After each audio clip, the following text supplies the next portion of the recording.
জয় জগন্নাথ। সুপ্রিয় শ্রোতাবৃন্দ, শ্রাবণের আকাশে যেমন ভাসে নব আনন্দের পূর্বাভাস, তেমনি জগন্নাথ দেবের রথযাত্রার প্রাক্কালে ভক্তের হৃদয়ে বাজে অপার উল্লাসের সুর।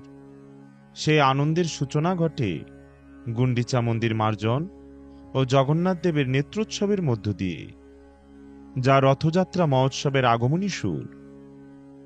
ভগবান শ্রী চৈতন্য মহাপ্রভু স্বয়ং ভক্তরূপে পুরীতে রথযাত্রার পূর্বে সমস্ত ভক্তদের নিয়ে পালন করেন এই দুই মহা উৎসব। একদিকে গুন্ডিচা মন্দির মার্জনের মাধ্যমে তিনি শিক্ষা দেন সুচিতা ও বিনয়ের, অন্যদিকে নেত্রোৎসবের মাধ্যমে তুলে ধরেন বিরহের পর মিলনের অশ্রুভেজা আনন্দ। আসুন এই পবিত্র ঘটনা আজ আমরা শ্রবণ করব শ্রী চৈতন্য চরিতামৃতের মধ্যলীলার দ্বাদশ অধ্যায় থেকে, যেখানে প্রতিটি শব্দ যেন ঢেলে দেয় ভক্তি, প্রেম ও চৈতন্য রসের অপার ধারায় স্নাত হওয়ার আহ্বান।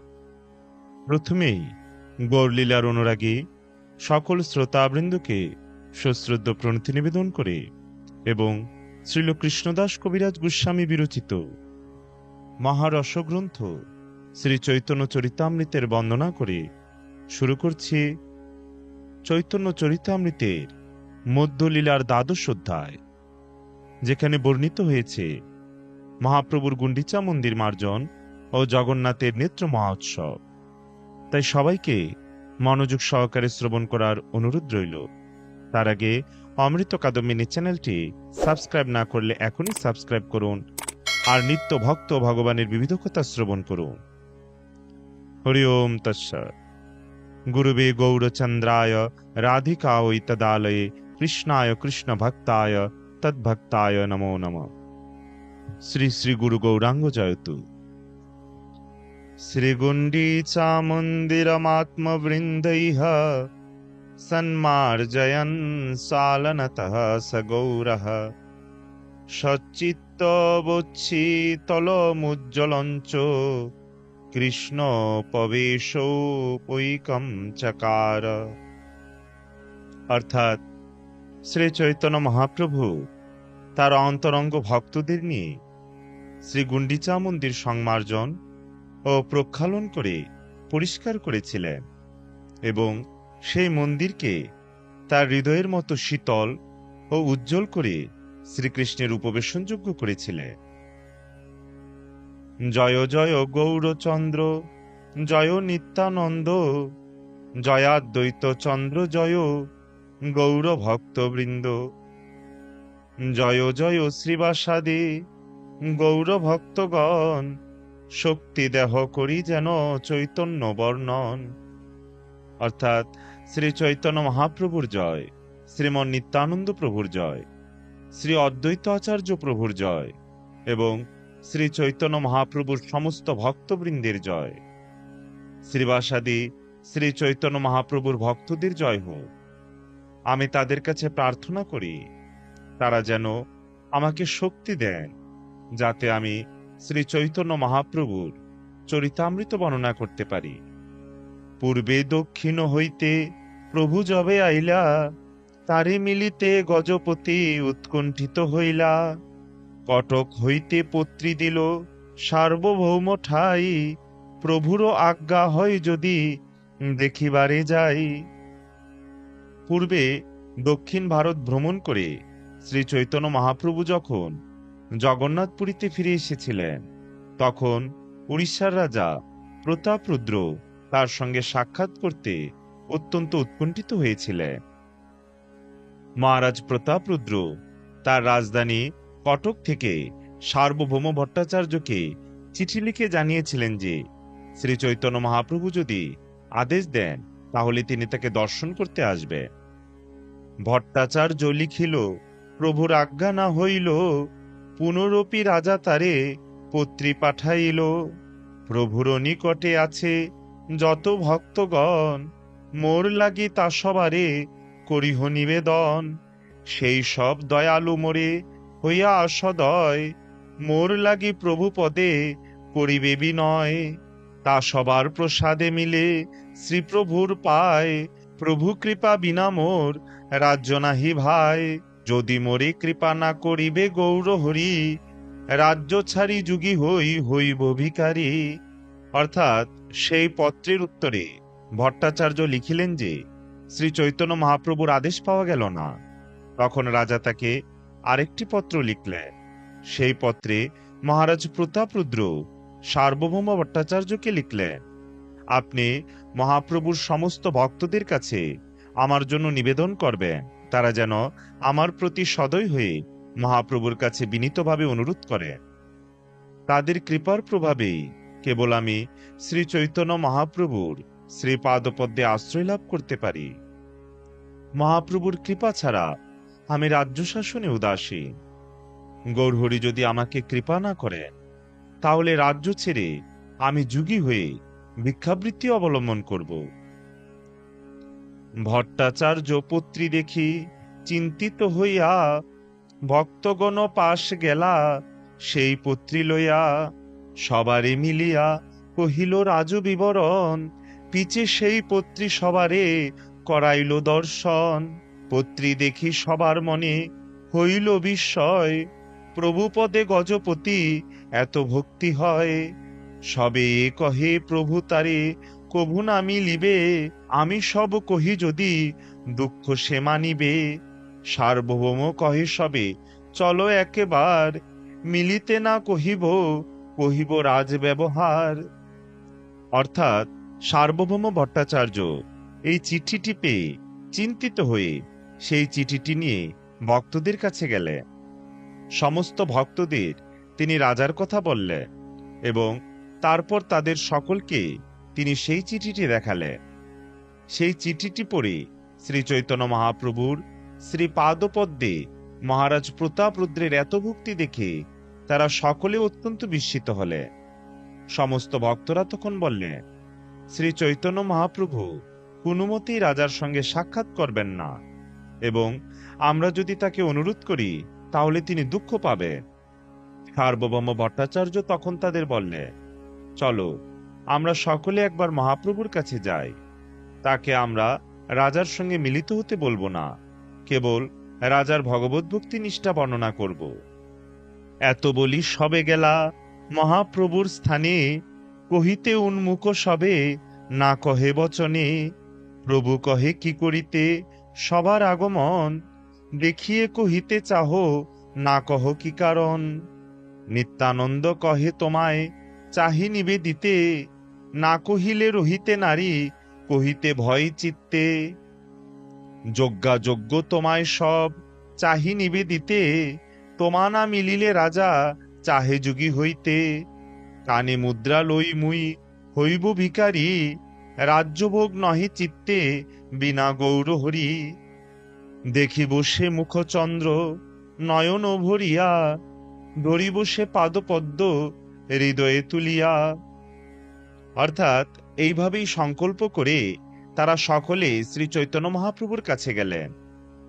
যদিও তারা মহাপ্রভুকে অনেক কিছু বলতে উন্মুখ ছিলেন, কিন্তু তবু তারা কিছুই বলতে পারলেন না। তখন শ্রী চৈতন্য মহাপ্রভু বললেন, তোমরা সকলে আমাকে কি বলতে এসেছো? তোমাদের দেখে মনে হচ্ছে যেন তোমরা কিছু বলতে চাও, অথচ কিছু বলছো না কেন? তখন নিত্যানন্দ প্রভু বললেন, আমরা তোমাকে কিছু বলতে চাই, যদিও তা না বলে আমরা থাকতে পারছি না, তবুও সে কথা বলতে আমাদের ভয় হচ্ছে। এই বিষয়টি তোমাকে নিবেদন করার যোগ্য না অযোগ্য তা আমি জানি না, তবে আমরা সকলে তোমাকে বলতে চাই যে তোমার দর্শন না পেলে মহারাজ প্রতাপরুদ্র যুগী হয়ে যেতে চান। রাজা প্রতিজ্ঞা করেছেন, গৌরহরির শ্রী পাদপদ্ম বিনা রাজ্যভোগ করার বাসনা আমার নেই, তাই আমি কানে মুদ্রা ধারণ করে ভিখারি হব। কবে আমি আমার দুই চোখ ভরে তার সেই মুখচন্দ্র দর্শন করব? কবে আমি সেই পাদপদ্ম আমার হৃদয়ে ধারণ করব? যদ্যপি শুনিয়া প্রভুর কুমল হয় মন, তথাপি বাহিরে কহে নিষ্ঠুর বচন। তোমা সবার ইচ্ছা এই আমারে লইয়া, রাজাকে মিলহ ইহ কটকেতে গিয়া।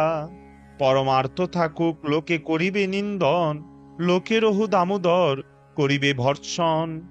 তোমা সবার আজ্ঞায় আমি নামিলি রাজারে, দামোদর কহে যবে মিলি তবে তারে।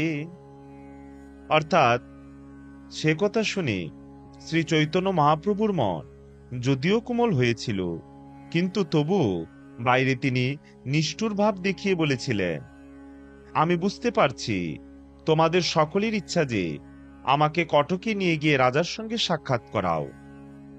আমার পরমার্থ সাধনের কথা থাক, লোকে তো আমাকে নিন্দা করবে। আর লোকের কেন কথা, দামোদরই আমাকে ভৎসনা করবে। তোমাদের সকলের অনুরোধ সত্ত্বেও আমি রাজার সঙ্গে সাক্ষাৎ করব না। তবে দামোদর যদি বলে তাহলে আমি তার সঙ্গে সাক্ষাৎ করতে পারি। দামোদর কহে তুমি সত্রন্ত ঈশ্বর, কর্তব্যা কর্তব্য সব তোমার অগোচর। আমি কোন ক্ষুদ্র জীব তোমাকে বিধি দিব, আপনি মিলিবে তারে তাহাও দেখিব। রাজা তোমারে স্নেহ করে তুমি স্নেহবশ, তারও স্নেহে করাবে তারে তোমার পরশ। যদ্যপি ঈশ্বর তুমি পরম সত্রন্ত, তথাপি স্বভাবে হও প্রেম পরতন্ত। দামোদর পণ্ডিত তখন বললেন, হে প্রভু, তুমি সত্রন্ত ঈশ্বর। কি করা কর্তব্য এবং কি করা কর্তব্য নয় তা সবই তুমি ভালো মতো জানো। আমি এক অতি নগণ্য জীব, অতএব তোমাকে নির্দেশ দেওয়ার কোন যোগ্যতা আমার রয়েছে?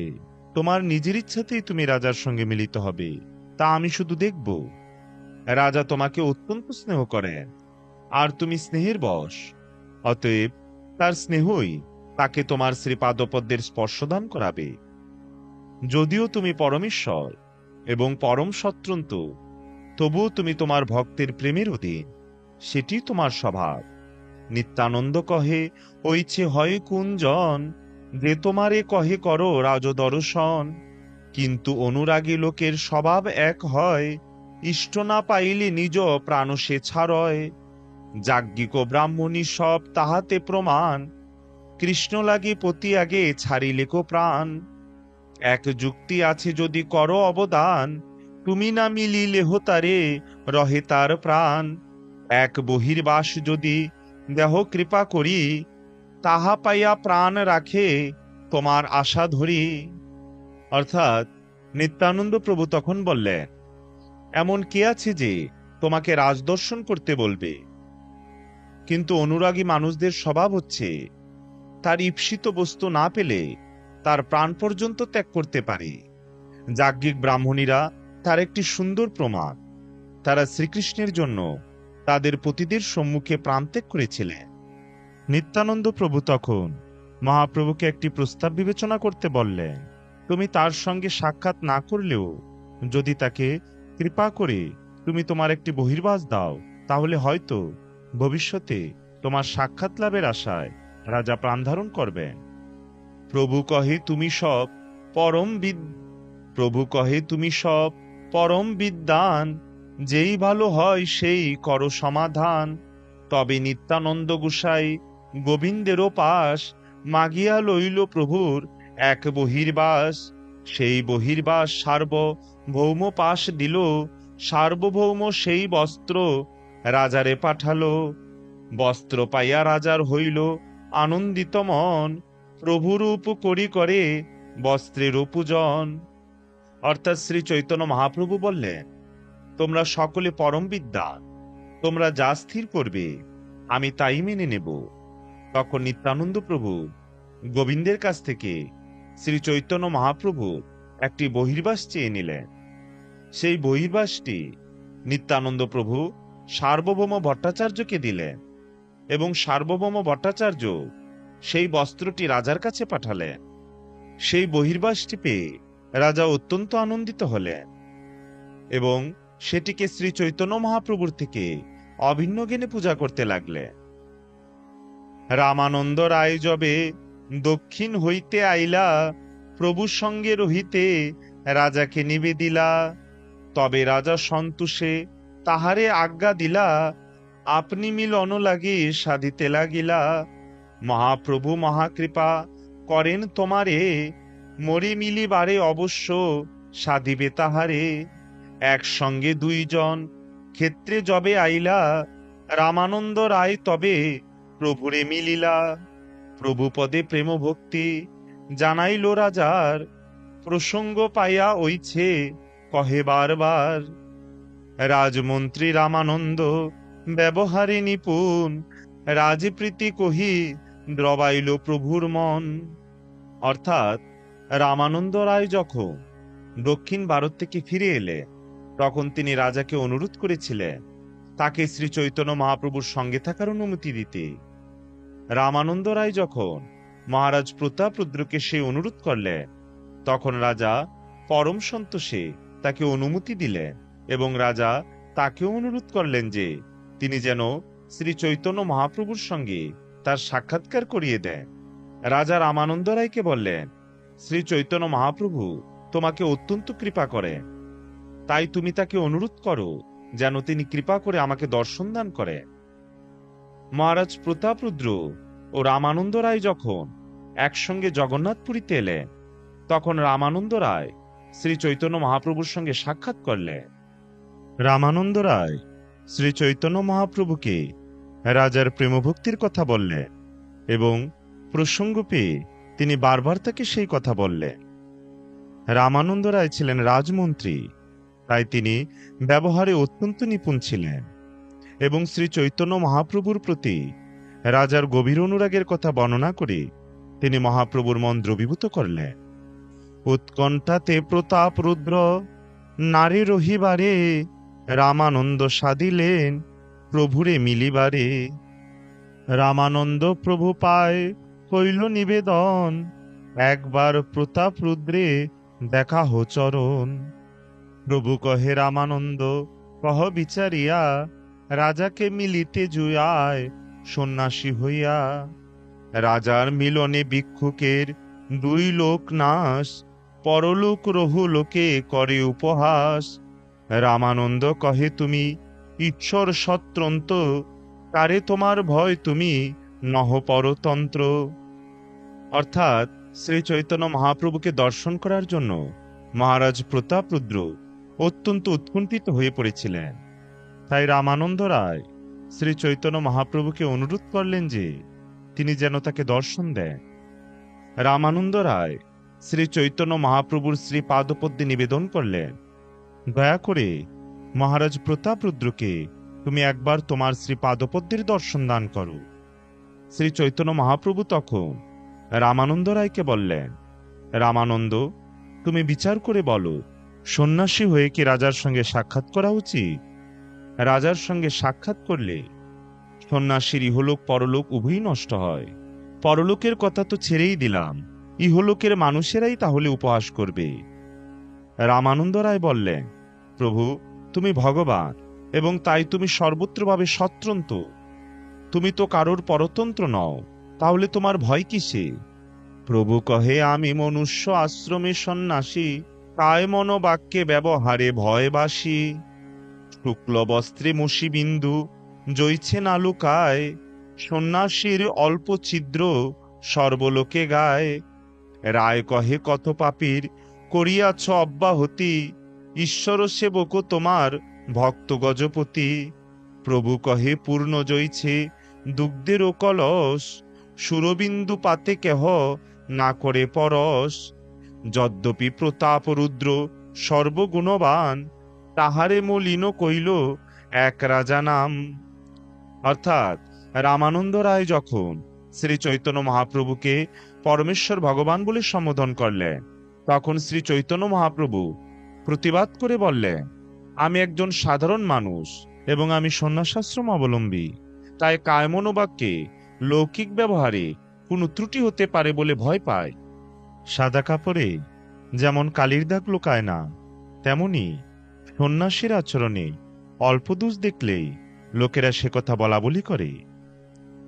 রামানন্দ রায় উত্তর দিলে, প্রভু তুমি কত পাপীকে উদ্ধার করেছ। এই গজপতি রাজা প্রতাপরুদ্র প্রকৃতপক্ষে ভগবানের সেবক এবং তোমার ভক্ত। শ্রী চৈতন্য মহাপ্রভু বললে, একটি পূর্ণ দুধের কলসে যদি এক বিন্দু সুরা পড়ে, তাহলে কেউ তা যেমন স্পর্শ করে না, তেমনি মহারাজ প্রতাপরুদ্র সর্বগুণবান হওয়া সত্ত্বেও এক রাজা উপাধি তাকে মলিন করে দিল। তথাপি তোমার যদি মহাগ্রহ হয়, তবে আনি মিলাহ তুমি, তাহার তো নয়। আত্মা বই যায়তে পুত্র, এই শাস্ত্রবাণী, পুত্রেরও মিলনে যেন মিলিবে আপনি। তবে রায় যাই সব রাজারে কহিলা, প্রভুরও আজ্ঞায় তার পুত্র লইয়া আইলা। সুন্দর রাজারও পুত্র শ্যামল বরণ, কিশোর বয়স দীর্ঘ কমল নয়ন। পীতাম্বর ধরে অঙ্গে রত্ন আবরণ, শ্রীকৃষ্ণ শরণে তেহ হইলা উদ্দীপন।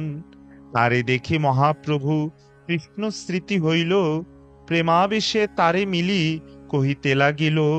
এই মহাভাগবত যাহার দর্শনে, ব্রজেন্দ্র নন্দন স্মৃতি হয় সর্বজনে। কিন্তু তবু তুমি যদি আমার সঙ্গে রাজার সাক্ষাৎ করাবার জন্য অত্যন্ত আগ্রহী হয়ে থাকো, তাহলে তুমি তার ছেলেকে এনে আমার সঙ্গে সাক্ষাৎ করাও। শাস্ত্রে বলা হয়েছে যে পুত্র পিতার থেকে অভিন্ন, তাই তার পুত্রের সঙ্গে আমার মিলন হলে তিনি নিজেই আমার সঙ্গে মিলিত হয়েছেন বলে মনে করবেন। তখন রামানন্দ রায় রাজার কাছে গিয়ে শ্রী চৈতন্য মহাপ্রভুর সঙ্গে তার সমস্ত আলোচনার কথা বললেন এবং মহাপ্রভুর নির্দেশ অনুসারে রাজপুত্রকে তার কাছে নিয়ে এলে। সেই সুন্দর রাজপুত্রের অঙ্গকান্তি ছিল ঘন শ্যামবর্ণ, বয়সে সে কিশোর এবং তার নয়নযুগল পদ্মফুলের মতো বিস্তৃত। রাজপুত্রের পরনে পীতবসন এবং তার সারা অঙ্গে নানা প্রকার রত্ন আবরণ ছিল। তাকে দেখে শ্রী চৈতন্য মহাপ্রভুর হৃদয়ে কৃষ্ণ স্মৃতির উদয় হল। তখন প্রেমাবেশে শ্রী চৈতন্য মহাপ্রভু তাকে বলতে লাগলেন, এক মহাভাগবত, একে দেখলে সকলের ব্রজেন্দ্রনন্দনের কথা স্মরণ হয়। কৃতার্থ হইলাই আমি ইহার দর্শনে, এত বলি পুণ্য তারে কইল আলিঙ্গনে। প্রভু স্পর্শে রাজপুত্রের হইল প্রেমাবেশ, ছেদ কম্প অশ্রুস্তম্ভ পুলক বিশেষ। কৃষ্ণ কৃষ্ণ কহে নাচে কর এরুদন, তার ভাগ্য দেখি শ্লাঘা করে ভক্তগণ। তবে মহাপ্রভু তারে ধৈর্য করাইল, নিত্য আসে আমায় মিলিহ এই আজ্ঞা দিল। বিদায় হইয়া রায় আইল রাজপুত্রে লইয়া, রাজা শোক পাইল পুত্রের চেষ্টা দেখিয়া। পুত্রে আলিঙ্গন করি প্রেমাবিষ্ট হইলা, সাক্ষাৎ পরশ যেন মহাপ্রভুর পাইলা। সেই হইতে ভাগ্যবান রাজার নন্দন, প্রভু ভক্ত গণ মধ্যে হইলা একজন। শ্রী চৈতন্য মহাপ্রভু বললেন, এই বালকটিকে দর্শন করে আমি কৃতার্থ হলাম, এবং এই বলে তিনি পুনরায় তাকে আলিঙ্গন করলেন। শ্রী চৈতন্য মহাপ্রভুর স্পর্শে রাজপুত্রের প্রেমাবেশ হল এবং তার অঙ্গে ছেদ কম্প অশ্রু পুলক আদি ভগবত প্রেমের লক্ষণগুলি দেখা দিল। কৃষ্ণ কৃষ্ণ বলে সে তখন নাচতে লাগলো এবং রোদন করতে লাগলো। তার সৌভাগ্য দেখে ভক্তরা তার গুণগান করতে লাগলেন। তখন শ্রী চৈতন্য মহাপ্রভু তাকে স্থির করালেন এবং প্রতিদিন সেখানে এসে তার সঙ্গে সাক্ষাৎ করতে নির্দেশ দিলেন। তারপর শ্রী চৈতন্য মহাপ্রভুর কাছ থেকে বিদায় নিয়ে রামানন্দ রায় রাজপুত্রকে নিয়ে রাজপ্রাসাদে ফিরে এলেন। তার পুত্রের কার্যকলাপের কথা শুনে রাজা অত্যন্ত আনন্দিত হলেন। পুত্রকে আলিঙ্গন করে রাজা প্রেমাবিষ্ট হলেন, যেন তিনি সাক্ষাৎ শ্রী চৈতন্য মহাপ্রভুর স্পর্শ পেলেন। তখন থেকেই সে ভাগ্যবান রাজকুমার শ্রী চৈতন্য মহাপ্রভুর ভক্তদের মধ্যে একজন বলে গণ্য হলেন। এই মতো মহাপ্রভু ভক্তগণ সঙ্গে নিরন্তর ক্রীড়া করে সংকীর্তন রঙ্গে, আচার্যাদি ভক্ত করে প্রভুরে নিমন্ত্রণ, তাহা তাহা ভিক্ষা করে লইয়া ভক্তগণ। এই মতো নানা রঙ্গে দিন কত গেল, জগন্নাথের রথযাত্রা নিকট হইল। প্রথমেই কাশী মিশ্রে প্রভু বুলাইল, পরিছাপাত্র সার্বভৌমে বুলাইয়া আনিল। অর্থাৎ এইভাবে শ্রী চৈতন্য মহাপ্রভু তার ভক্তদের সঙ্গে নিয়ে সংকীর্তন আন্দোলন প্রচার করে লীলাবিলাস করেছিলেন। অদ্বৈত আচার্য প্রভুর মুখ্য ভক্তরা শ্রী চৈতন্য মহাপ্রভুকে নিমন্ত্রণ করতেন এবং শ্রী চৈতন্য মহাপ্রভু তার ভক্তদের সঙ্গে নিয়ে ভিক্ষা গ্রহণ করতেন। এইভাবে পরম উল্লাসে কয়েকদিন কাটল। তারপর শ্রী জগন্নাথ দেবের রথযাত্রার দিন নিকটবর্তী হল। প্রথমেই শ্রী চৈতন্য মহাপ্রভু কাশী মিশ্রকে ডাকলেন, তারপর মন্দিরের পরিছা এবং সার্বভৌম ভট্টাচার্যকে ডাকলেন। তিনজন পাশে প্রভু হাসিয়া কহিল, গুন্ডিচা মন্দির মার্জন সেবা মাগি নিল। পরিছা কহে, আমি সব সেবক তোমার, যে তোমার ইচ্ছা সেই কর্তব্য আমার। বিশেষে রাজারও আজ্ঞা হইয়াছে আমারে, প্রভু আজ্ঞা যেই সেই শীঘ্র করিবারে। তোমার যোগ্য সেবা নহে মন্দির মার্জন, এই এক লীলা করো যে তোমারও মন। অর্থাৎ এই তিনজনকে শ্রী চৈতন্য মহাপ্রভু মৃদু হেসে বললেন যে তিনি গুন্ডিচা মন্দির মার্জন সেবা করতে চান। মহাপ্রভুর এই অনুরোধ শুনে মন্দিরের ভারপ্রাপ্ত কর্মচারী পরিছা বললেন, প্রভু, আমরা সকলে আপনার সেবক, আপনার যা ইচ্ছা সেই অনুসারে সমস্ত আয়োজন করাই আমাদের কর্তব্য। আপনি যা আদেশ করবেন সেই আদেশ অনুসারে সত্তর সমস্ত আয়োজন করার জন্য রাজা আমাকে বিশেষভাবে আদেশ করেছেন। মন্দির মার্জন করা আপনার উপযুক্ত সেবা নয়, কিন্তু তবু আপনি যদি তা করতে চান তাহলে বুঝতে হবে যে এটিও আপনার একটি লীলা। কিন্তু ঘট সংমার্জনী বহুত চাহিয়ে, আজ্ঞা দেহ আজি সব ইহা আনি দিয়ে। নতুন 100 ঘট শত সংমার্জনী, পরিছা আনিয়া দিল প্রভুর ইচ্ছা জানি। আর দিনে প্রভাতে লইয়া নিজগণ, শ্রীহস্তে সবারও অঙ্গে লেপিয়া চন্দন। শ্রীহস্তে দিল সবারে এক এক মার্জনী, সবগণ লইয়া প্রভু চলিলা আপনি। গুন্ডিচা মন্দিরে গেলা করিতে মার্জন, প্রথমে মার্জনী লইয়া করিল সুধন। অর্থাৎ মন্দির মার্জন করার জন্য আপনার ঘট এবং সংমার্জনী প্রয়োজন, তাই আদেশ দিন, আজ আমি সেই সব এখানে এনে দেব। এইভাবে শ্রী চৈতন্য মহাপ্রভুর গুন্ডিচা মন্দির মার্জনের বাসনা সম্বন্ধে অবগত হয়ে পরিছা তখন 100 নতুন ঘট এবং 100 সংমার্জনী এনে দিলেন। তার পরের দিন সকালবেলা শ্রী চৈতন্য মহাপ্রভু স্বহস্তে তার ভক্তদের শ্রীঅঙ্গে চন্দন লেপন করলেন এবং তাদের সকলকে এক একটি সংমার্জনী দিলেন। তারপর তিনি তাদের নিয়ে গুন্ডিচা মন্দিরে গেলেন। গুন্ডিচা মন্দির মার্জন করতে গিয়ে ভক্তসহ শ্রী চৈতন্য মহাপ্রভু প্রথমেই সংমার্জনী দিয়ে মন্দিরটি ঝাড়ু দিলেন। ভিতর মন্দির উপর সকল মাজিল, সিংহাসন মাজি পুনঃ স্থাপন করিল। ছোট বড় মন্দির কইল মার্জন সুধন, পাছে তৈচে সুদিল শ্রী জগমোহন। চারিদিকে শতভক্ত সংমার্জনী করে, আপনি সুধেন প্রভু শেখানো সবারে। প্রেমোল্লাসে সুধেন লয়েন কৃষ্ণ নাম, ভক্তগণ কৃষ্ণ কহে করে নিজ কাম। ধুলি ধূসর তনু দেখিতে শুভন, কাহা কাহা অশ্রু জলে করে সংমার্জন। শ্রী চৈতন্য মহাপ্রভু মন্দিরের ভিতরটি এবং মন্দিরের অভ্যন্তরের উপরিভাগ খুব ভালো করে পরিষ্কার করলেন। তারপর সিংহাসনটি নিজে পুনরায় স্থাপন করলেন। সেখানে ছোট বড় সমস্ত মন্দির পরিষ্কার করে এবং জল দিয়ে ধুয়ে শ্রী চৈতন্য মহাপ্রভু তার ভক্তদের নিয়ে শ্রী জগমোহন অর্থাৎ মূল মন্দির ও নাট মন্দিরের মধ্যবর্তী স্থানটি পরিষ্কার করলেন। 100 ভক্ত মন্দিরের চারিদিক ঝাড়ু দিতে লাগলেন এবং শ্রী চৈতন্য মহাপ্রভু নিজে ঝাড়ু দিয়ে সকলকে শেখাচ্ছিলেন। প্রেমানন্দে শ্রী চৈতন্য মহাপ্রভু মন্দির মার্জন করছিলেন এবং কৃষ্ণনাম গ্রহণ করছিলেন। তারপর ভক্তরাও কৃষ্ণনাম উচ্চারণ করতে করতে তাদের কাজ করে যাচ্ছিলেন। তখন শ্রী চৈতন্য মহাপ্রভুর ধূলিধূসর দেহটি দেখতে অপূর্ব সুন্দর লাগছিল।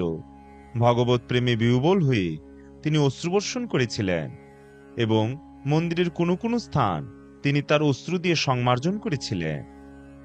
ভোগ মন্দির শোধন করি শুধিল প্রাঙ্গণ, সকল আবাস ক্রমে করিল শোধন।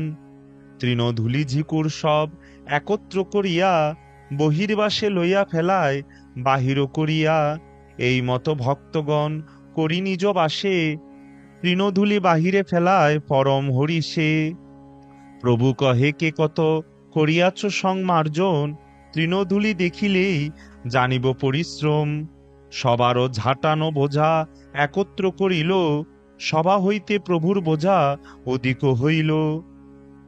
অর্থাৎ ভোগ মন্দির শোধন করার পর তারা প্রাঙ্গণ শোধন করলেন এবং একে একে মন্দিরের বাসস্থানগুলি পরিষ্কার করলেন। সমস্ত তৃণ ধূলি ঝিকুর একত্র করে শ্রী চৈতন্য মহাপ্রভু সেগুলি তার বহির্বাসী নিয়ে বাইরে গিয়ে ফেলে দিলেন।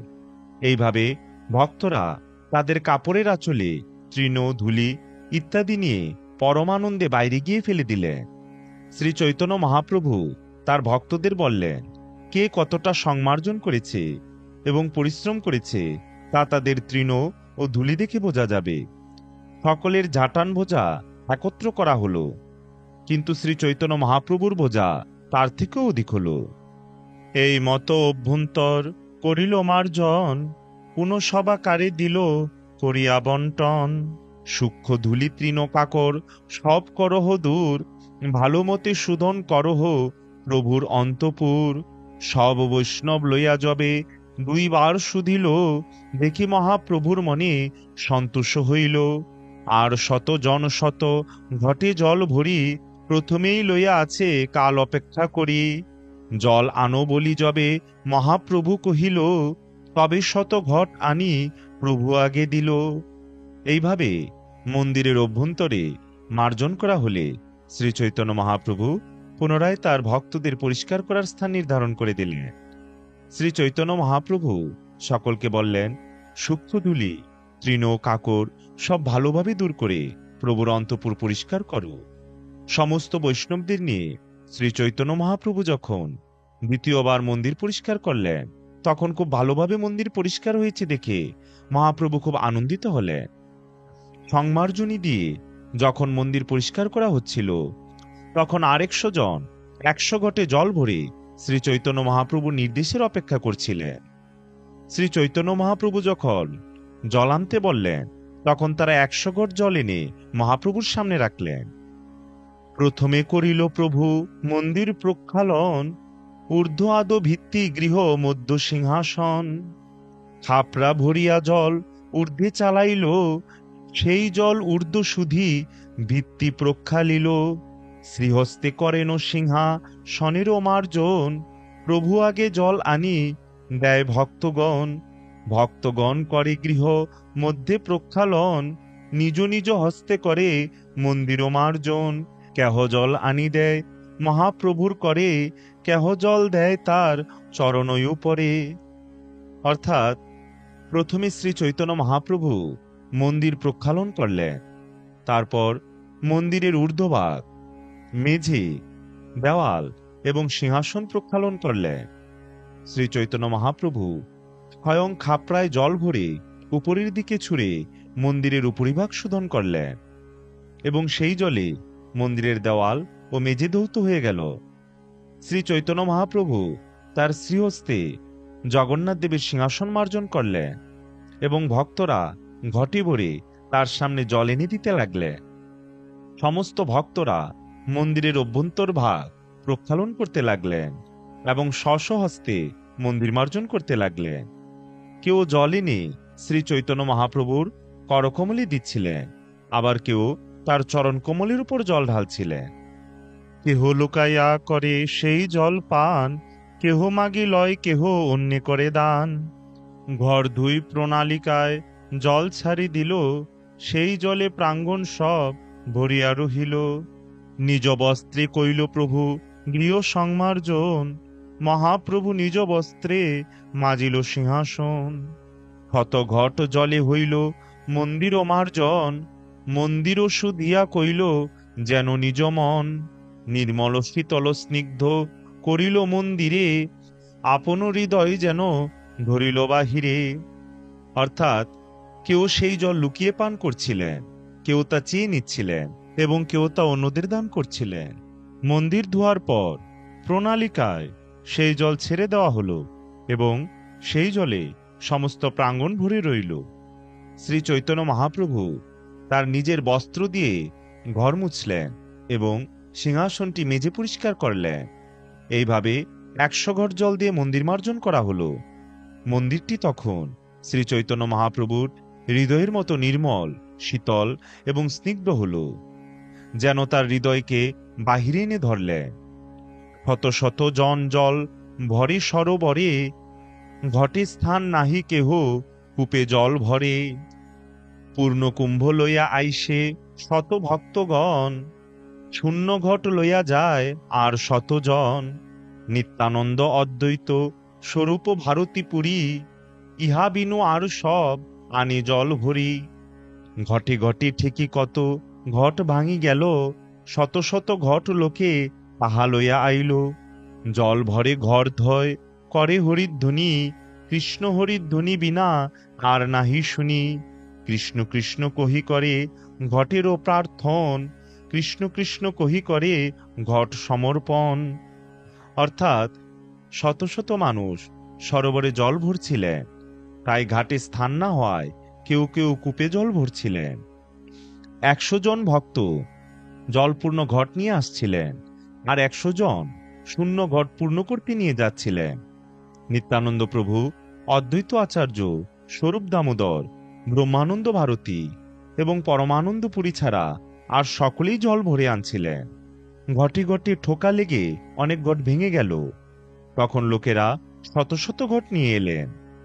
কেউ জল ভরছিলেন, কেউ ঘর ধুচ্ছিলেন, কিন্তু সকলেই হরিধ্বনি করছিলেন। সেখানে কৃষ্ণ হরিধ্বনি ছাড়া আর কিছু শোনা যাচ্ছিল না। কৃষ্ণ কৃষ্ণ বলে ভক্তরা ঘট প্রার্থনা করছিলেন এবং কৃষ্ণ কৃষ্ণ বলে অন্য ভক্তরা ঘট সমর্পণ করছিলেন। যেই যেই কহে সেই কহে কৃষ্ণ নামে, কৃষ্ণ নাম হইল সংকেত সব কামে। প্রেমাবেশে প্রভু কহে কৃষ্ণ কৃষ্ণ নাম, একলে প্রেমাবেশে করে শতজনের কাম। শত হস্তে করেন যেন ভালো নোমার্জন, প্রতিজন পাশে যায় করানো শিখন। ভালো কর্ম দেখি তারে করে প্রশংসন, মনে না মিলিলে করে পবিত্র ভর্ৎসন। অর্থাৎ যিনি যা কিছু বলছিলেন তাই তিনি কৃষ্ণ নামের মাধ্যমে বলছিলেন। এইভাবে সমস্ত ব্যাপারে কৃষ্ণ নাম সংকেত হল। ভগবত প্রেমে আবিষ্ট হয়ে শ্রী চৈতন্য মহাপ্রভু কৃষ্ণ নাম উচ্চারণ করছিলেন এবং প্রেমাবেশে তিনি একাই 100 জনের কাজ করছিলেন। মনে হচ্ছিল শ্রী চৈতন্য মহাপ্রভু যেন 100 হাতে প্রক্ষালন ও মার্জন করছিলেন এবং সকলের কাছে গিয়ে তিনি শিক্ষা দিচ্ছিলেন। কাউকে ভালোভাবে পরিষ্কার করতে দেখলে তিনি তার প্রশংসা করছিলেন, আর কারো কাজ মনোপুত না হলে তিনি তাকে ভর্ৎসনা করছিলেন। তুমি ভালো করিয়াছ, শিখাহ অন্যেরে, এই মতো ভালো কর্ম কেহ যেন করে। একথা শুনিয়া সবে সংকুচিত হইয়া ভালো মতে কর্ম করে সবে মন দিয়া। তবে প্রক্ষালন কইল শ্রীজগমোহন, ভোগমন্দির আদি তবে কইল প্রক্ষালন। নাটশালা ধুইল চত্বর ও প্রাঙ্গণ, পাকশালা আদি করিল প্রক্ষালন। মন্দিরের চতুর্দিক প্রক্ষালন কইল, সব অন্তপুর ভালো মতে ধোয়াইল। অর্থাৎ মহাপ্রভু বলছিলেন, তুমি খুব ভালো করেছ, অন্যদের তুমি শেখাও যাতে তারাও এইরকম ভালোভাবে কাজ করে। শ্রী চৈতন্য মহাপ্রভুর এই কথা শুনে সকলে সংকুচিত হয়ে অত্যন্ত মনোযোগ সহকারে খুব ভালোভাবে কাজ করতে লাগলেন। তখন তারা শ্রী জগমোহন প্রক্ষালন করলেন এবং তারপর ভোগ মন্দির আদি প্রক্ষালন করলেন। নাটশালা ধোয়ার পর তারা মন্দিরের চত্বর প্রাঙ্গণ ধুলেন এবং তারপর পাকশালা আদি প্রক্ষালন করলেন। তারা মন্দিরের চতুর্দিকে প্রক্ষালন করলেন এবং সব অন্তপুর ভালো মতো ধুলেন। হেন কালী গৌরিয়া এক সুবুদ্ধি সরল, প্রভুর চরণ যুগে দিল ঘট জল। যদ্যপি গুসাই তারে হইয়াছে সন্তোষ, ধর্ম সংস্থাপন লাগে বাহিরে মহারোষ। শিক্ষা লাগি স্বরূপে ডাকি, কহিল তাহারে, এই দেখো তোমার গৌরিয়ার ব্যবহারে। ঈশ্বর মন্দিরে মোর পদ ধুয়াইল, সেই জল আপনি লইয়া পান কইল। এই অপরাধে মোর তাহা হবে গতি, তোমারও গৌরিয়া করে এতে কফই জ্যোতি। অর্থাৎ সেই সময় গৌরবঙ্গের এক বুদ্ধিমান এবং সরল বৈষ্ণব শ্রী চৈতন্য মহাপ্রভুর শ্রীচরণে জল ঢেলে সেই জল পান করলেন। তা দেখে শ্রী চৈতন্য মহাপ্রভুর মনে দুঃখ হল এবং বাইরে একটু রাগ প্রকাশ করলেন। যদিও শ্রী চৈতন্য মহাপ্রভু তার প্রতি প্রসন্ন হয়েছিলেন, কিন্তু ধর্ম সংস্থাপন করার জন্য তিনি বাইরে প্রবল রাগ প্রদর্শন করলেন। জনসাধারণকে শিক্ষা দেওয়ার জন্য তিনি স্বরূপ দামোদরকে ডেকে বললেন, তোমার এই গৌরিয়ার ব্যবহার দেখো। ভগবানের মন্দিরে সে আমার পা ধোয়ালো, তারপর সেই জল সে পান করল। এই অপরাধে আমার যে কি গতি হবে তা আমি জানি না। তোমার এই গৌরিয়া আমাকে এইভাবে অপরাধে বিজড়িত করল। তবে স্বরূপ গোসাই তার ঘাড়ে হাত দিয়া, ঢাকামারি পুরীর বাহির রাখিলেন লইয়া। পুনঃ প্রভু পায় করিল বিনয়, অজ্ঞ অপরাধ ক্ষমা করিতে জুইয়ায়। তবে মহাপ্রভুর মনে সন্তোষ হইলা, সারি করি দুই পাশে সবারে বসাইলা। আপনে বসিয়া মাঝে আপনার হাতে, তৃণকাকর কুটা লাগিলা কুড়াইতে।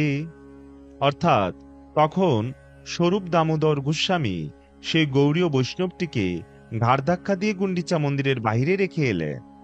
তারপর স্বরূপ দামোদর গোস্বামী মন্দিরে ফিরে এসে শ্রী চৈতন্য মহাপ্রভুর শ্রীপাদপদ্মে বিনীতভাবে নিবেদন করলেন, সেই লোকটি না জেনে অপরাধ করেছে, তুমি দয়া করে তাকে ক্ষমা করে দাও। তখন শ্রী চৈতন্য মহাপ্রভু অত্যন্ত সন্তুষ্ট হলেন। তারপর তিনি সারিবদ্ধভাবে সমস্ত ভক্তদের দুপাশে বসালেন এবং নিজে মাঝখানে বসে তৃণ, কাকর, কুটু ইত্যাদি কুড়াতে লাগলেন। কে কত কুড়ায় সব একত্র করিব, যার অল্প তার ঠাই পিঠাপানা লইব। এই মতো সব পুরী করিল সুধন, শীতল নির্মল কইল যেন নিজ মন। প্রণালিকা ছাড়ি যদি পানি বহাইল, নূতন নদী যেন সমুদ্রে মিলিল। এই মতো পুরুদ্দার আগে পথ যত, সকল সুদিল তাহা কেবর নিবে কত।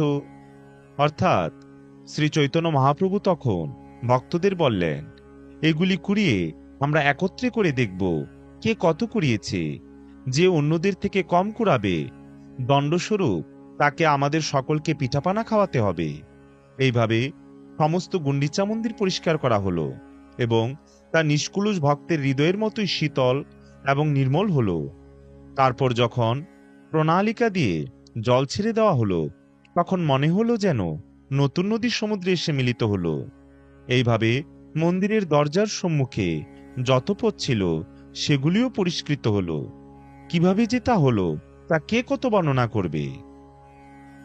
নৃসিংহ মন্দির ভিতর বাহির শুধিল, ক্ষণেক বিশ্রাম করি নৃত্য আরম্ভিল। চারিদিকে ভক্তগণ করেন কীর্তন, মধ্যে নৃত্য করেন প্রভু মত্ত সিংহ সম। ছেদ কম্প বৈবর্ণাশ্রু পুলক হুঙ্কার, নিজ অঙ্গ দুই আগে চলে অশ্রুধার। চারিদিকে ভক্ত অঙ্গ কইল প্রক্ষালন, শ্রাবণেরও মেঘ যেন করে বরিশন। মহা উচ্চ সংকীর্তনে আকাশ ভরিল, প্রভুর উদ্দণ্ড নৃত্যে ভূমিকম্প হইল। অর্থাৎ শ্রী চৈতন্য মহাপ্রভু নৃসিংহ মন্দিরের বাহির এবং অভ্যন্তর পরিষ্কার করলেন। তারপর কিছুক্ষণ বিশ্রাম করে তিনি নৃত্য করতে আরম্ভ করলেন। চারিদিকে ভক্তরা কীর্তন করছিলেন এবং তাদের মাঝখানে শ্রী চৈতন্য মহাপ্রভু মত্তসিংহের মতো নৃত্য করছিলেন। শ্রী চৈতন্য মহাপ্রভু যখন নাচছিলেন, তখন তার অঙ্গে ছেদ কম্প, বৈবর্ণ অশ্রু, পুলক আদি প্রেমের বিকার দেখা দিয়েছিল। কখনো তিনি হুঙ্কার করছিলেন এবং তার অশ্রুধারায় তার অঙ্গ ভেসে যাচ্ছিল। সেই অশ্রুধারা চারিদিকে ভক্তদের ধৌত করল। শ্রাবণের মেঘের মতো তার চোখ দিয়ে অশ্রুধারা ঝরে পড়ছিল। সেই মহা উচ্চ সংকীর্তনে আকাশ ভরে গেল এবং মহাপ্রভুর উদ্দণ্ড নৃত্যে ভূমি কম্পিত হল। স্বরূপেরও উচ্চ গান, প্রভুরে সদা ভাই, আনন্দে উদ্দণ্ড নৃত্য করে গৌর রায়। এই মতো কতক্ষণ নৃত্য যে করিয়া বিশ্রামও করিলা প্রভু সময় বুঝিয়া। আচার্য গোসাইর পুত্র শ্রীগোপাল নাম, নৃত্য করিতে তারে আজ্ঞা দিল গৌরধাম। প্রেমাবেশে নৃত্য করি হইলা মূর্ছিতে, অচেতন হইয়া দেহ পড়িলা ভূমিতে। আস্তে ব্যস্তে আচার্য তারে কইল কোলে, শ্বাসরহিত দেখি আচার্য হইলা বিকলে। অর্থাৎ স্বরূপ দামোদরের উচ্চ কীর্তন মহাপ্রভুর সবসময় ভালো লাগত। তার সেই কীর্তন শুনে আনন্দে তিনি উদ্দণ্ড নৃত্য করতে লাগলেন। এইভাবে কিছুক্ষণ নৃত্য করার পর শ্রী চৈতন্য মহাপ্রভু সময় বুঝে বিশ্রাম করলেন। শ্রী চৈতন্য মহাপ্রভু তখন শ্রী গোপাল নামক অদ্বৈত আচার্যের পুত্রকে নৃত্য করতে আদেশ দিলেন। প্রেমাবেশে নৃত্য করতে করতে শ্রী গোপাল মূর্ছিত হল এবং অচেতন হয়ে ভূমিতে পড়ল। শ্রী গোপাল যখন মূর্ছিত হয়ে পড়ল, তখন অদ্বৈত আচার্য প্রভু তাকে কোলে তুলে নিলেন এবং তার নিঃশ্বাস বন্ধ হয়ে গেছে দেখে তিনি অত্যন্ত বিচলিত হলেন। নৃসিংহের মন্ত্র পড়ে মারে জল ছাটি, হুঙ্কারেরও শব্দে ব্রহ্মাণ্ড যায় ফাটি। অনেক করিল তবু না হয় চেতন, আচার্য কান্দেন কান্দে সব ভক্তগণ। তবে মহাপ্রভু তারে বুকে হস্ত দিল, উঠহ গোপাল বলি উচ্চস্বরে কহিল। শুনিতেই গোপালের হইল চেতন, হরি বলি নৃত্য করে সর্বভক্তগণ। এই লীলা বর্ণিয়াছেন দাস বৃন্দাবন, অতএব সংক্ষেপে করিলু বর্ণন। অদ্বৈত আচার্য তখন নৃসিংহ মন্ত্র পড়ে জল ছিটাতে লাগলেন। তার হুঙ্কারের শব্দে মনে হচ্ছিল যেন ব্রহ্মাণ্ড বিদীর্ণ হচ্ছে। অনেক চেষ্টা করা সত্ত্বেও যখন তার চেতনা ফিরে এলো না, তখন অদ্বৈত আচার্য এবং অন্যান্য ভক্তরা ক্রন্দন করতে লাগলেন। তখন শ্রী চৈতন্য মহাপ্রভু শ্রী গোপালের বুকে হাত রাখলেন এবং উচ্চস্বরে বললেন, গোপাল উঠো। শ্রী চৈতন্য মহাপ্রভুর এই ডাক শোনা মাত্রই গোপাল তার বাহ্য চেতনায় ফিরে এলো। তখন সমস্ত ভক্তরা হরিধ্বনি দিতে দিতে নৃত্য করতে লাগলেন। এই লীলা বৃন্দাবন দাস ঠাকুর সবিস্তারে বর্ণনা করেছেন, তাই আমি সংক্ষেপে তা বর্ণনা করলাম। তবে মহাপ্রভু ক্ষণেক বিশ্রাম করিয়া স্নান করিবারে গেলা ভক্তগণ লইয়া। তীরে উঠি পড়েন প্রভু শুষ্ক বসন, নৃসিংহদেবে নমস্করি গেলা উপবন। উদ্যানে বসিলা প্রভু ভক্তগণ লইয়া, তবে বাণীনাথ আইলা মহাপ্রসাদ লইয়া। কাশী মিশ্র তুলসী পরিচ্ছা দুইজন, পঞ্চশত লোক যত করে ভোজন। তত অন্ন পিঠা পানা সব পাঠাইল, দেখি মহাপ্রভুর মনে সন্তোষ হইল। পুরী গোসাই মহাপ্রভু ভারতী ব্রহ্মানন্দ, অদ্বৈত আচার্য আর প্রভু নিত্যানন্দ। আচার্য রত্ন আচার্য নিধি শ্রীবাস গদাধর, শঙ্কর নন্দন আচার্য আর রাঘব বক্রেশ্বর। প্রভু আজ্ঞা পাইয়া বৈশে আপনি সার্বভৌম, পিণ্ডারই উপরে প্রভু বৈশে লইয়া ভক্তগণ। তার তলে করি অনুক্রম, উদ্যান ভরি বৈশে ভক্ত করিতে ভোজন। অর্থাৎ তারপর কিছুক্ষণ বিশ্রাম করার পর মহাপ্রভু ভক্তদের নিয়ে স্নান করতে গেলেন। স্নান করে তীরে উঠে শ্রী চৈতন্য মহাপ্রভু শুষ্ক বসন পড়লেন এবং নৃসিংহদেবকে নমস্কার করে উপবনে গেলেন। ভক্তদের নিয়ে শ্রী চৈতন্য মহাপ্রভু উদ্যানে বসলেন। তখন বাণীনাথ মহাপ্রসাদ নিয়ে এলেন। কাশী মিশ্র এবং তুলসী পরিচ্ছা উভয়ই 500 লোকের খাওয়ার মতো প্রসাদ পাঠালেন। নানা প্রকারের পিঠা পানা অন্নব্যঞ্জন সমন্বিত সেই প্রচুর পরিমাণে মহাপ্রসাদ দর্শন করে শ্রী চৈতন্য মহাপ্রভু অত্যন্ত সন্তুষ্ট হলেন। সেখানে শ্রী চৈতন্য মহাপ্রভুর সঙ্গে ছিলেন পরমানন্দপুরী, ব্রহ্মানন্দ ভারতী, অদ্বৈত আচার্য, নিত্যানন্দ প্রভু, আচার্য রত্ন, আচার্য নিধি, শ্রীবাস ঠাকুর, গদাধর পণ্ডিত, শঙ্কর, নন্দনাচার্য, রাঘব পণ্ডিত এবং বক্রেশ্বর পণ্ডিত। শ্রী চৈতন্য মহাপ্রভুর আদেশ পেয়ে সার্বভৌম ভট্টাচার্য বসলেন। শ্রী চৈতন্য মহাপ্রভু তার ভক্তদের নিয়ে পিঁড়ির উপর বসলেন। ক্রমানুসারে সমস্ত ভক্তরা একের পর এক সারি করে বসলেন। এইভাবে সমস্ত উদ্যান ভরে ভক্তরা ভোজন করতে লাগলেন। হরিদাস বলি প্রভু ডাকে ঘনে ঘন, দূরে রহি হরিদাস করে নিবেদন। ভক্ত সঙ্গে প্রভু করুন প্রসাদ অঙ্গীকার, এ সঙ্গে বসিতে যোগ্য নাহি মুই ছাড়। পাছে মোরে প্রসাদ গোবিন্দ দিবে বহির দ্বারে, মন জানি প্রভু পুনঃ না বলিল তারে। স্বরূপ গোসাই জগদানন্দ দামোদর, কাশীশ্বর গোপীনাথ বাণীনাথ শঙ্কর, পরিবেশন করে তাহা এই 7 জন। মধ্যে মধ্যে হরিধ্বনি করে ভক্তগণ। পুলিন ভোজন কৃষ্ণ পূর্বে জৈছে কইল, সেই লীলা মহাপ্রভুর মনে স্মৃতি হইল। যদ্যপি প্রেমাবেশে প্রভু হইলা অস্থির, সময় বুঝিয়া প্রভু হইলা কিছু ধীর। অর্থাৎ শ্রী চৈতন্য মহাপ্রভু হরিদাস ঠাকুরের নাম ধরে ঘন ঘন ডাকতে লাগলেন এবং তখন দূরে দাঁড়িয়ে হরিদাস ঠাকুর বললেন, আপনি ভক্তদের সঙ্গে প্রসাদ গ্রহণ করুন। আমি যেহেতু অত্যন্ত নীচ, তাই আমি তাদের সঙ্গে বসার যোগ্য নই। পরে গোবিন্দ আমাকে দ্বারের বাইরে প্রসাদ দেবে। তার মনোভাব বুঝতে পেরে শ্রী চৈতন্য মহাপ্রভু আর তাকে ডাকলেন না। স্বরূপ দামোদর গোস্বামী, জগদানন্দ পণ্ডিত, দামোদর পণ্ডিত, কাশীশ্বর, গোপীনাথ আচার্য, বাণীনাথ এবং শঙ্কর এই 7 জন মহাপ্রসাদ বিতরণ করতে লাগলেন। আর প্রসাদ গ্রহণ করতে করতে ভক্তরা মাঝে মাঝে হরিধ্বনি দিতে লাগলেন। পূর্বে কৃষ্ণ যেভাবে পুলিন ভোজন করেছিলেন, সেই লীলা শ্রী চৈতন্য মহাপ্রভুর মনে পড়ল। প্রেমাবেশে যদিও শ্রী চৈতন্য মহাপ্রভু অস্থির হয়েছিলেন, তবুও স্থান এবং কালের কথা বিবেচনা করে তিনি ধৈর্য ধারণ করলেন। প্রভু কহে মোরে দেহ লফরা ব্যঞ্জনে, পিঠাপানা অমৃত গুটিকা দেহ ভক্তগণে। সর্বজ্ঞ প্রভু জানেন যারে যেই ভাই, তারে তারে সেই দেওয়ায় স্বরূপ দাঁড়ায়। জগদানন্দ বেড়ায় পরিবেশন করিতে, প্রভুর পাতে ভালো দ্রব্য দেন আচম্বিতে। যদ্যপি দিলা প্রভু তারে করেন রোষ, বলে ছলে তবু দেন দিলে সে সন্তোষ। শ্রী চৈতন্য মহাপ্রভু বললেন, আমাকে কেবল লাফড়া ব্যঞ্জন দাও, আর ভক্তদের পিঠাপানা অমৃত গুটিকা ইত্যাদি সমস্ত উপাদেয় প্রসাদগুলি দাও। শ্রী চৈতন্য মহাপ্রভু সর্বজ্ঞ, তাই তিনি জানতেন কে কি খেতে ভালোবাসে। স্বরূপ দামোদরকে দিয়ে তিনি তাদের সেই সমস্ত পদ দেওয়ালেন।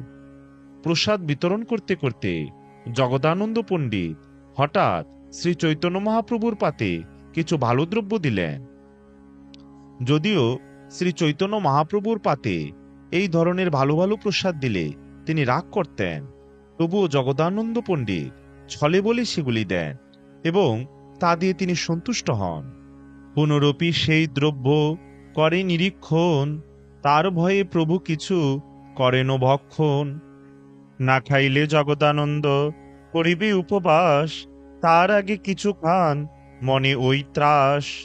স্বরূপ গোসাই ভালো মিষ্ট প্রসাদ লইয়া, প্রভুকে নিবেদন করে আগে দণ্ডাইয়া। এই মহাপ্রসাদ অল্প করহ আস্বাদন, দেখো জগন্নাথ কইছে করেছেন ভোজন। এত বলি আগে কিছু করে সমর্পণ, তার স্নেহে প্রভু কিছু করেন ভোজন। এই মতো 2 জন করে বারবার, বিচিত্র এই 2 ভক্তের স্নেহ ব্যবহার। অর্থাৎ তারপর তিনি সেখানে দাঁড়িয়ে দেখেন মহাপ্রভু খাচ্ছেন কিনা। তার ভয়ে মহাপ্রভু কিছু ভক্ষণ করেন। মহাপ্রভু জানতেন যে জগদানন্দের দেওয়া সেই প্রসাদ যদি তিনি না খান, তাহলে জগদানন্দ উপবাস করবে। সেই ভয়ে তার সামনে মহাপ্রভু কিছু প্রসাদ খান।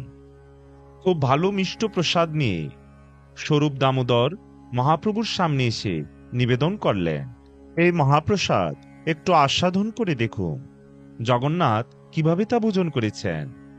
এই বলে তিনি শ্রী চৈতন্য মহাপ্রভুর পাতে সেই প্রসাদ পরিবেশন করেন এবং তার স্নেহে শ্রী চৈতন্য মহাপ্রভু তার কিছুটা গ্রহণ করেন। এইভাবে স্বরূপ দামোদর এবং জগদানন্দ বারবার মহাপ্রভুকে কিছু প্রসাদ পরিবেশন করতে লাগলেন। শ্রী চৈতন্য মহাপ্রভুর প্রতি এই দুই ভক্তের স্নেহ ব্যবহার অতি বিচিত্র। সার্বভৌমে প্রভু বসাইছেন বাম পাশে, দুই ভক্তের স্নেহ দেখি সার্বভৌম হাসে। সার্বভৌমে দেয়ান প্রভু প্রসাদ উত্তম, স্নেহ করি বারবার করানো ভোজন। গোপীনাথাচার্য উত্তম মহাপ্রসাদ আনি, সার্বভৌমে দিয়া কহে সুমধুর বাণী।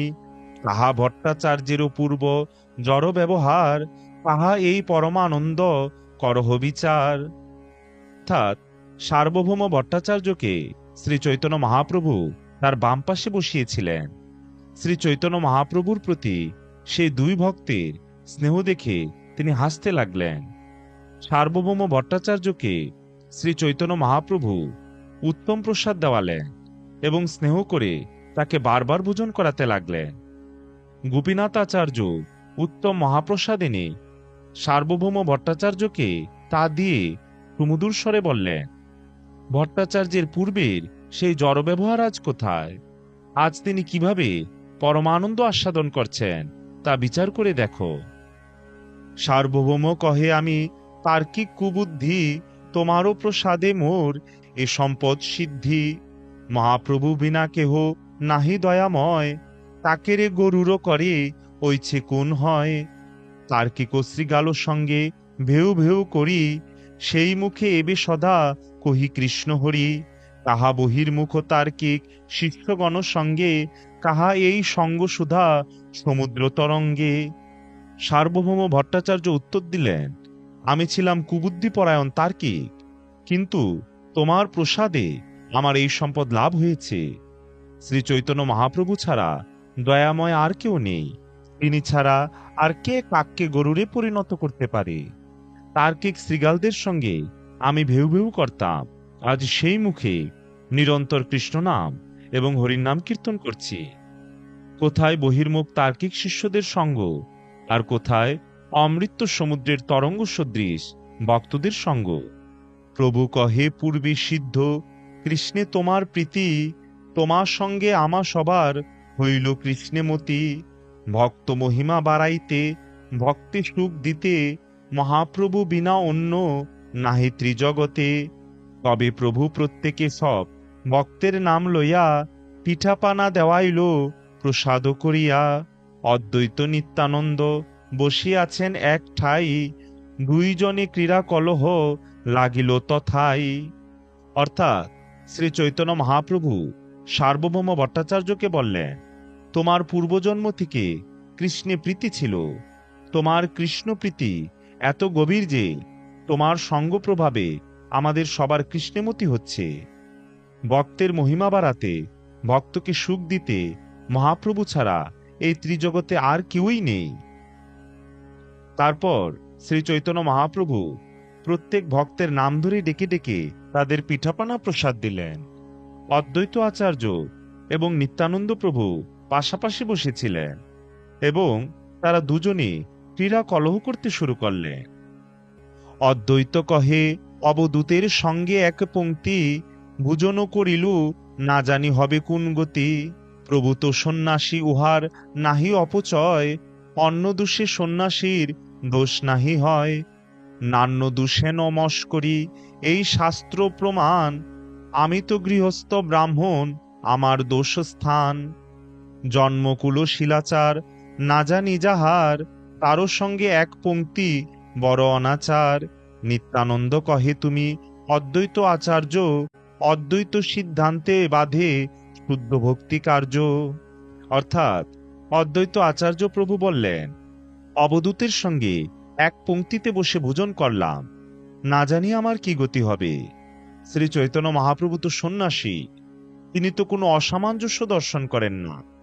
সন্ন্যাসীর অন্নস্পর্শে দোষ হয় না, কেননা শাস্ত্রের নির্দেশ অনুসারে সন্ন্যাসীর অন্ন দোষ লাগে না। কিন্তু আমি তো গৃহস্থ ব্রাহ্মণ, আমার পক্ষে যার তার সঙ্গে একত্রে বসে আহার করলে দোষ হয়। যার জন্ম কুলশীল, আচারাদি জানা নেই, তার সঙ্গে এক পংক্তিতে বসে আহার করা বড় অনাচার।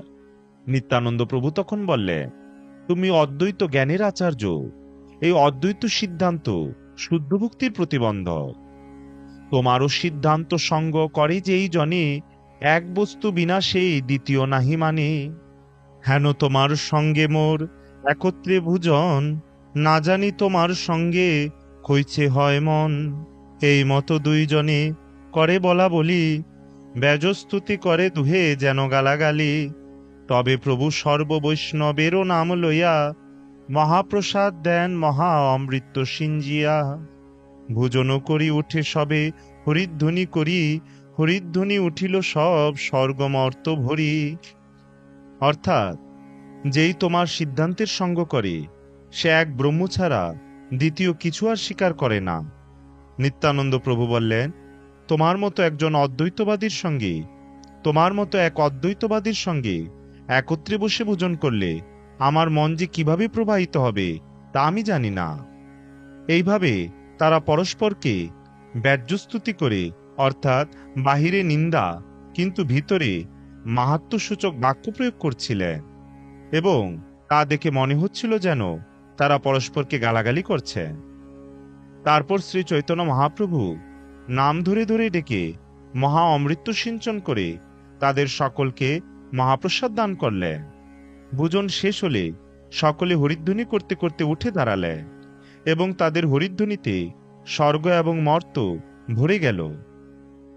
তবে মহাপ্রভু সব নিজ ভক্তগণে সবাকারে শ্রীহস্তে দিলা মাল্য চন্দনে। তবে পরিবেশক স্বরূপ আদি 7 জন গৃহেরও ভিতরে কইল প্রসাদ ভোজন।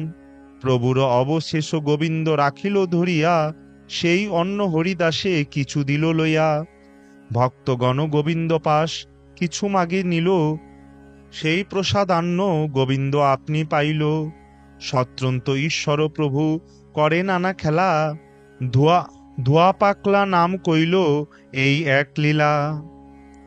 অর্থাৎ তারপর শ্রী চৈতন্য মহাপ্রভু নিজের হাতে সমস্ত ভক্তদের মালা এবং চন্দন পরালেন। তখন স্বরূপ দামোদর প্রমুখ 7 জন যারা প্রসাদ বিতরণ করছিলেন, তারা গৃহের ভিতরে প্রসাদ গ্রহণ করলেন। শ্রী চৈতন্য মহাপ্রভুর অবশেষ প্রসাদ গোবিন্দ সবখানে রেখে দিয়েছিলেন। সেই প্রসাদের কিছুটা তিনি হরিদাস ঠাকুরকে দিলেন। ভক্তরা গোবিন্দের কাছ থেকে শ্রী চৈতন্য মহাপ্রভুর অবশিষ্ট প্রসাদ কিছুটা চেয়ে নিলেন, এবং তার বাকি অংশটি গোবিন্দ নিজে খেলেন। সত্যন্ত ঈশ্বর শ্রী চৈতন্য মহাপ্রভু এইভাবে নানা লীলাবিলাস করলেন। ধোয়াপাকলা নামক গুন্ডিচা মন্দির মার্জন লীলা তার মধ্যে একটি। আর দিনে জগন্নাথের নেত্রোৎসব নাম মহোৎসব হইল ভক্তের প্রাণ সমান। পক্ষ দিন দুঃখী লোক প্রভুর অদর্শনে, দর্শন করিয়া লোক সুখ পাইল মনে। মহাপ্রভু সুখে লইয়া সব ভক্তগণ, জগন্নাথ দর্শনে করিলাগমন। আগে কাশীশ্বর যায় লোক নিবারিয়া, পাছে গোবিন্দ যায় জলকরঙ্গ লইয়া। প্রভুর আগে পুরী ভারতী দুহার গমন, স্বরূপ অদ্বৈত দুহের পার্শ্বে 2 জন। পাছে পাছে চলি যায় আর ভক্তগণ, উৎকণ্ঠাতে গেলা সব জগন্নাথ ভবন। দর্শন লোভেতে করি মর্যাদা লঙ্ঘন, ভোগ মণ্ডপে যাইয়া করে শ্রীমুখ দর্শন।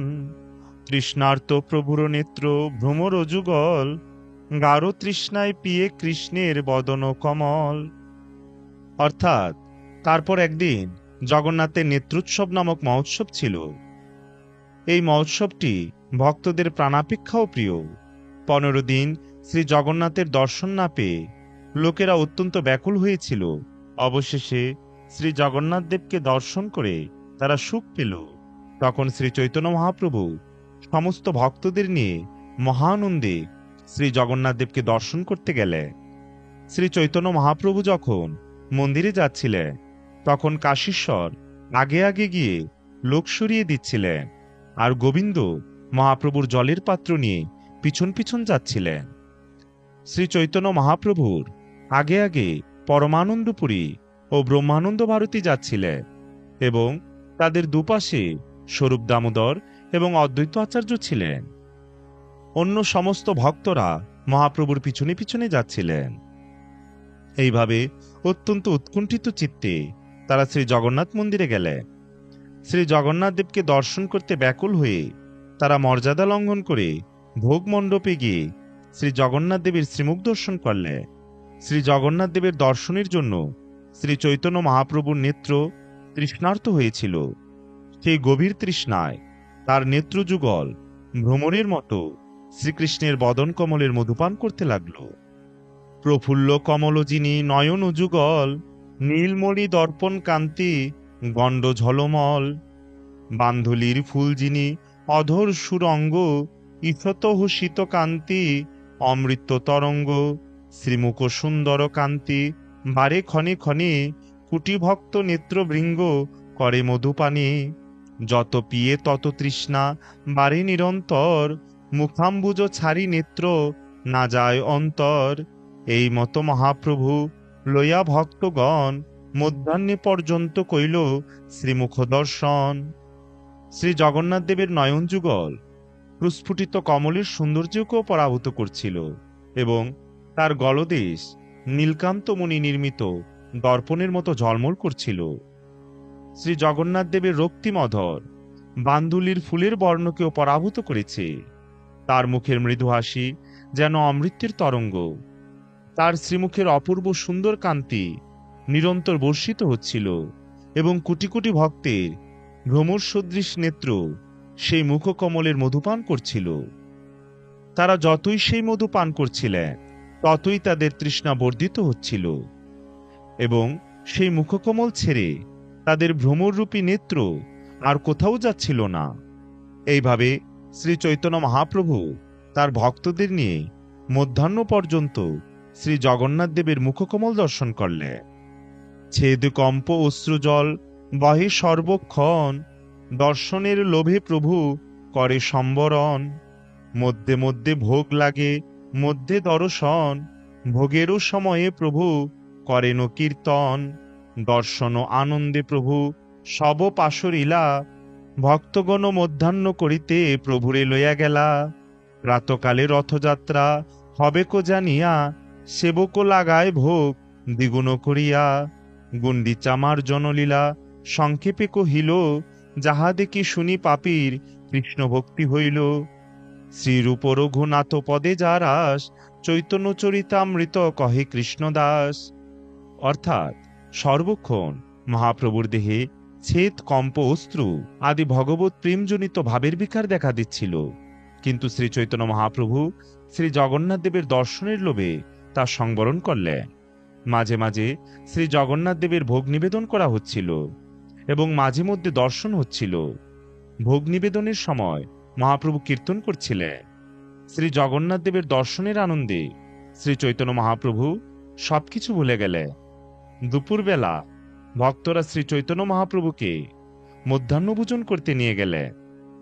সকালবেলা রথযাত্রা মহোৎসব হবে জেনে শ্রী জগন্নাথ দেবের সেবকেরা দ্বিগুণ পরিমাণে ভোগ লাগালেন।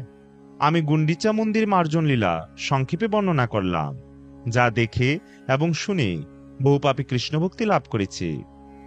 শ্রীল রূপ গোস্বামী এবং শ্রীল রঘুনাথ দাস গোস্বামীর শ্রী পাদপদ্মে আমার প্রণতি নিবেদন করে এবং তাদের কৃপা প্রার্থনা করে তাদের পদাঙ্ক অনুসরণ পূর্বক আমি কৃষ্ণদাস শ্রী চৈতন্য চরিতামৃত বর্ণনা করলাম। সুপ্রিয় শ্রোতাবৃন্দ, আজ এখানেই সমাপ্ত। সবাইকে পরবর্তী ভিডিও দেখার আমন্ত্রণ রইল। ভিডিওটি ভালো লাগলে লাইক করুন, নিচে কমেন্ট করুন এবং গৌর কথা অনুরাগী ভক্তদের মাঝে শেয়ার করুন। জয় শ্রী চৈতন্য মহাপ্রভুর জয়।